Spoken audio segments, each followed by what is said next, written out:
Bienvenue dans cet espace. Tu sens que quelque chose en toi demande à s'exprimer. Tu ressens le besoin de te reconnecter, de t'alléger, de te réaligner. Bienvenue dans ce podcast. La voix du cœur, l'alchimie du mieux-être révèle ta lumière. Un espace où chaque mot, chaque souffle t'invite à revenir à toi, à transformer en douceur ce qui pèse pour mieux rayonner dans ta lumière.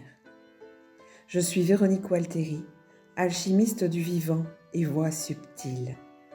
Dans ce podcast, je partage des élans du cœur, des prises de conscience, des clés d'alchimie intérieure, des soins sonores et des invitations pour ton âme, pour t'accompagner à travers ton propre mieux-être, dans toute ta douce puissance.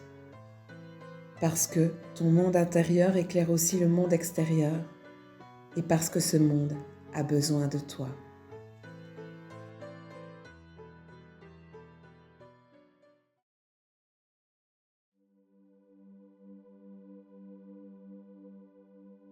Aujourd'hui, j'aimerais te parler d'une émotion qu'on ne veut pas toujours entendre.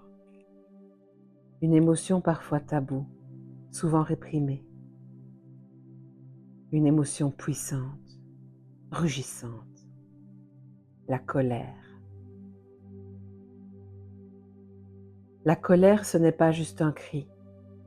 Ce n'est pas juste un coup de poing dans un mur. C'est une énergie, une onde, un feu sacré. Une force de vie que l'on transforme souvent en poison, faute de l'accepter et de l'accueillir. La colère. On nous a appris à l'éviter, à la contenir, à la faire taire. Parce que ce n'est pas bien.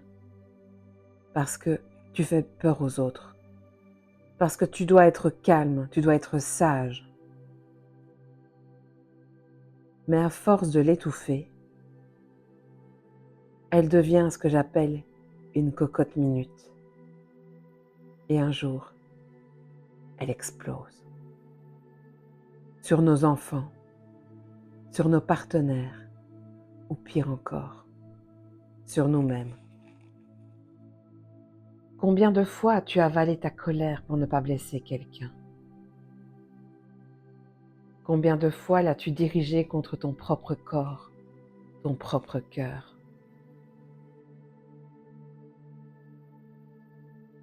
La colère rentrée se transforme.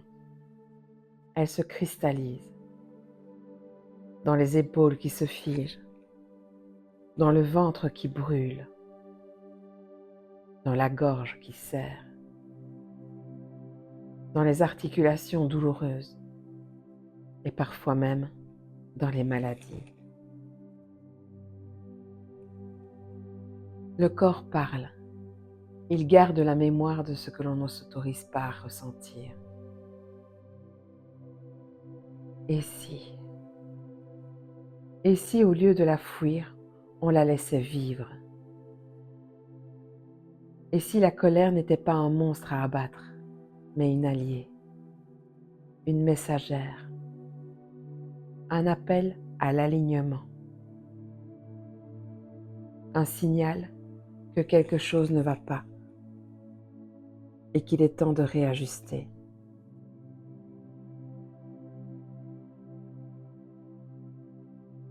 Alors aujourd'hui, je ne vais pas t'inviter à la comprendre, mais je vais t'inviter à l'incarner, à la ressentir, à l'accueillir, à la laisser traverser ton corps, sans la juger, sans la retenir, sans l'expliquer,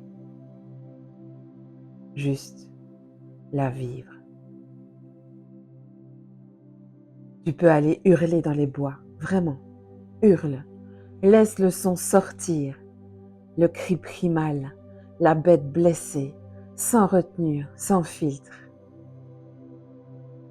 Tu peux frapper dans un coussin, le taper jusqu'à ce que ton corps dise stop, taper avec les poings, avec les jambes, comme un enfant en rage, avec toute la puissance que tu as. Tu peux aussi hurler dans ce coussin si tu as peur que les voisins entendent. Le hurlement étouffé peut être tout aussi libérateur. Tu peux aussi écrire. Écris ta rage, ton injustice, ton j'en ai marre.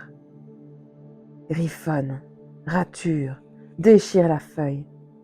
Tu peux écrire jusqu'à ce que ton poignet fatigue, jusqu'à ce que ça sorte, vraiment.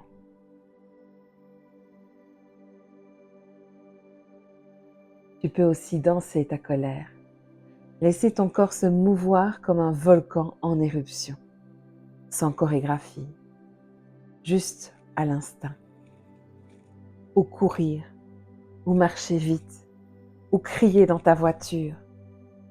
Trouve ton canal, car l'important, c'est que ça sorte, que ça circule, que ça ne reste pas figé dans tes tissus, dans tes cellules, dans ton cœur, dans ta vie. Et ensuite, il y a un espace, un vide doux, un apaisement, un silence intérieur. Quand la colère est pleinement exprimée, elle fait place à une clarté, une vérité, un recentrage.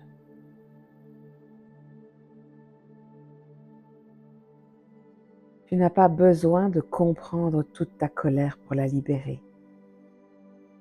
Tu as juste besoin d'accepter qu'elle est là, qu'elle est légitime et qu'elle mérite d'être exprimée, sans violence, mais avec puissance. On peut hurler sans faire de mal. On peut frapper un coussin sans détruire quoi que ce soit. On peut pleurer de rage et se sentir mieux. Je t'invite vraiment à créer un espace rien qu'à toi, un lieu, un moment, un rituel pour accueillir cette colère. Pas une fois, pas juste aujourd'hui, mais chaque fois qu'elle frappe à ta porte. Parce qu'elle est là pour toi, pas contre toi. Elle te montre où tu te trahis, où tu n'écoutes pas tes besoins, où tu dis oui alors que ton cœur crie non. Et si tu lui laissais un passage? Et si tu n'en avais plus peur? Et si tu te laissais traverser? Et si tu la libérais? Je te laisse avec ces mots, avec ton souffle, avec ton corps. Tu peux revenir à toi maintenant, les pieds bien ancrés, le cœur grand ouvert et peut-être un peu plus libre. Merci d'être là. Merci d'être toi. Et si tu penses que ce podcast pourrait plaire à quelqu'un d'autre, lui faire du bien, n'hésite pas à le partager. N'hésite pas à me laisser un petit commentaire si tu en as besoin ou envie, à t'abonner à ma chaîne pour ne rien rater. Cet espace est créé avec tout mon amour. Merci d'être là. Merci d'être toi.